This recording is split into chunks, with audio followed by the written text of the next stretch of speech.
was Navy staff there, then I went to the Leyte Gulf, then I transitioned over to engineering duty officer because I had gotten wounded in Beirut, so I decided to, I wasn't able to go back to full-time at sea, so I went back and did engineering duty, and I had a nuclear degree, so I went to nuclear submarine repair. I was at Portsmouth Naval Shipyard.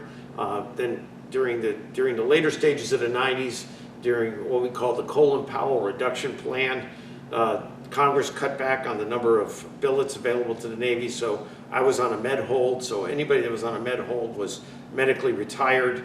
I walked out of, at that point I had gotten into the deep submergence for the Navy.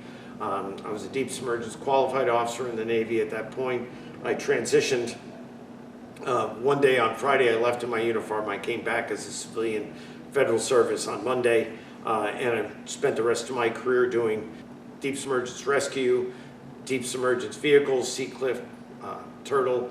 I went and then transitioned into the Jimmy Carter, the Seawolf, Connecticut, and then I finally said in the last days of my career I wanted to go back to the surface Navy, see what they were like.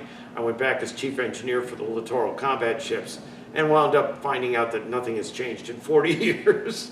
Since I had left the surface Navy, it was still the same. We were battling the same problems, but I ended my career in September of 21. I figured at 64 years old it was time to retire and give it over to the new guys coming in, and so I retired and was piped off by Admiral Moten at NAVSEA headquarters and started my civilian cruising career, and I've now just finished my 15th cruise since September of 21. I was just spent 16 days in Greenland doing an expedition.